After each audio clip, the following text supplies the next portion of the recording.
Bab 74, Lita. Sasi tergelak melihat pesan yang diterima dari teman baiknya dulu. Lita, sudah beberapa bulan ini Lita memang menetap di luar kota, membuat Sasi tidak dapat lagi bertemu dengan sahabatnya itu. Mereka pun berkirim pesan dan sepakat, besok akan bertemu di sebuah kafe. Tak lupa Sasi meminta izin pada Elkan dan Elkan pun mengizinkan. Sasi, panggil wanita berambut panjang itu. Melihat Sasi yang baru masuk ke dalam kafe yang mereka janjikan, Sasi tersenyum menghampiri. Lita, aku kangen banget, ujarnya seraya memeluk Lita. Kamu udah pesan makan? Menyeret kursi dan duduk di hadapan Lita. Sudah.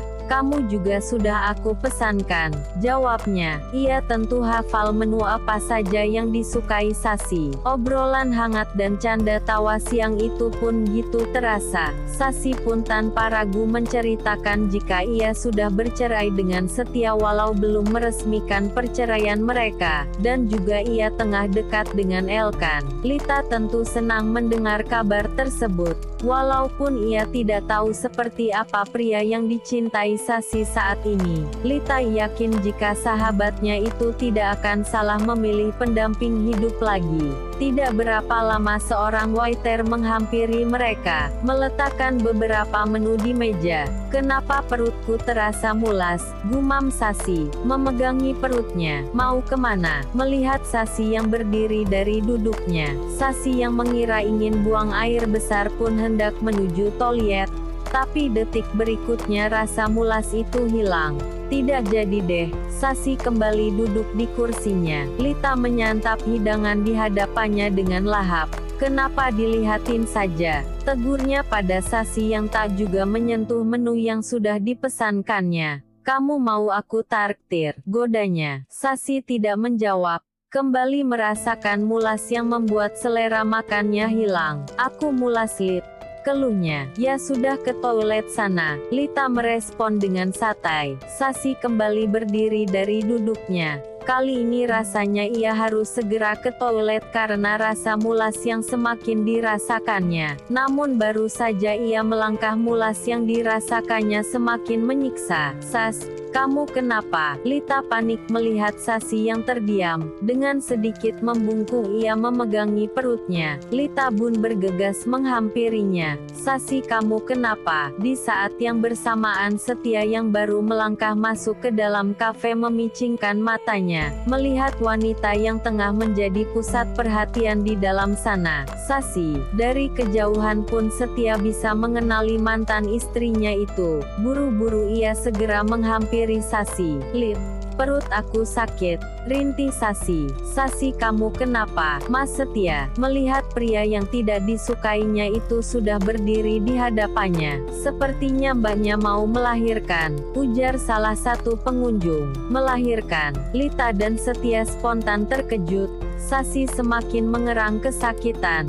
Kita bawa ke rumah sakit sekarang. Setia yang panik segera memapah Sasi untuk masuk ke dalam mobilnya. Lita pun menemani Sasi duduk di kursi belakang. Sas, aku telepon ibumu ya, ujar Lita semakin panik. Sasi mengangguk pelan. Tolong hubungi Elkan. Jemarinya yang bergetar segera meraih ponselnya dan memberikannya pada Lita. Lita segera menghubungi Elkan dan Ibu Rini sesuai permintaan Sasi. Tidak lama kemudian mereka tiba di rumah sakit. Petugas medis yang menangani Sasi segera membawa Sasi ke ruang bersalin. Air ketubannya sudah pecah, ujar sang dokter pada Setia yang menemani Sasi masuk ke dalam ruangan.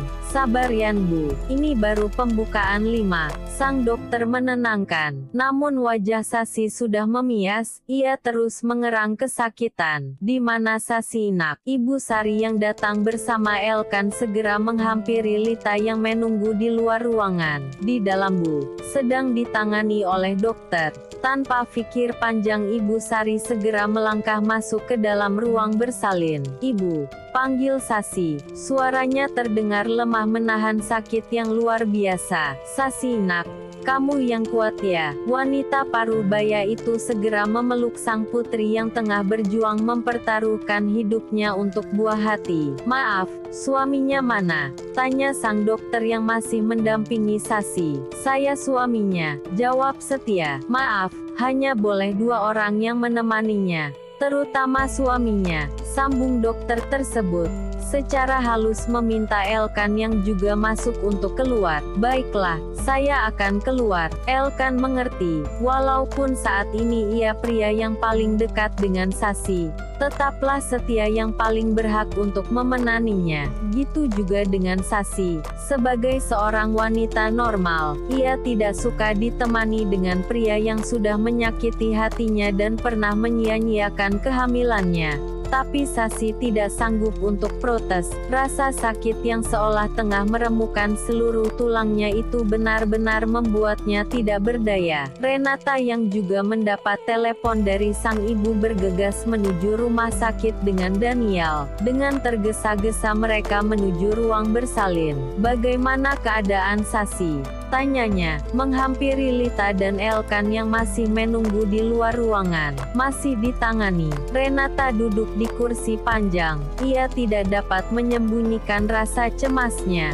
Terus berdoa agar Sasi dapat melahirkan dengan lancar. Semua akan baik-baik. Daniel menggenggam tangan Renata, mengerti dengan kecemasan yang dirasakannya. Tarik nafas dalam-dalam ya Bu, lalu mengejan. Sang dokter wanita memberi instruksi. Sasi mencoba melakukannya berulang kali. Bu, aku enggak kuat. Keluhnya berurai air mata, merasakan sakit yang teramat sangat. Sasi, kamu jangan bicara seperti itu nak. Kamu pasti kuat. Ibu Sari menguatkan, mengusap dahi Sasi yang sudah berkeringat. Sasi, kamu pasti kuat. Setia pun menguatkan, menggenggam tangan Sasi. Namun Sasi memalingkan pandangannya, lebih memilih menatap sang ibu yang berada di sisi kirinya. Ayo nak, kamu pasti kuat. Ayo Bu, sedikit lagi. Sang dokter kembali memberi instruksi agar Sasi kembali mengejan. Sasi menghela nafas dalam-dalam lalu menghembuskannya perlahan. Rasanya tenaganya sudah hampir habis.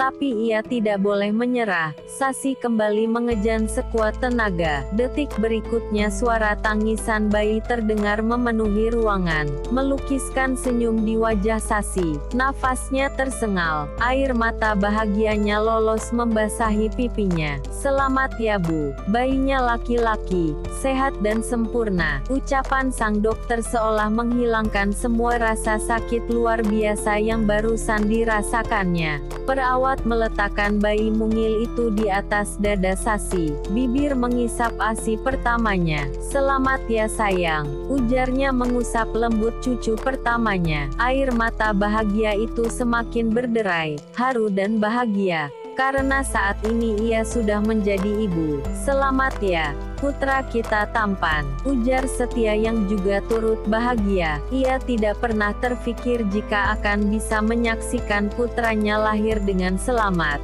Selanjutnya sang dokter pun membersihkan bayi mungil tersebut. Sasi, selamat ya dek, kamu sudah jadi ibu, ujar Renata antusias, menghampiri Sasi yang masih terbaring lemah. Terima kasih Kak. Renata melirik Setia yang masih berdiri di sisi kanan Sasi. Walau Lita sudah menjelaskan jika ia dan Sasi tidak sengaja bertemu dengan Setia di kafe, tetap saja Renata tidak menyukai kehadirannya. Sementara Elkan yang juga berdiri di dekat ranjang, ikut merasa bahagia melihat Sasi yang dikelilingi oleh orang-orang yang dicintainya. Jangan pergi. Sasi menahan lengan Elkan yang hendak beranjak pergi. Aku ingin kamu menemaniku, pintanya, menatap lembut bola mata Elkan. Baginya pria itulah yang selama ini memberikan kekuatan untuknya, menghadapi masa-masa sulit, hingga ia punya semangat hidup kembali. Setia yang melihat hal itu memalingkan wajahnya.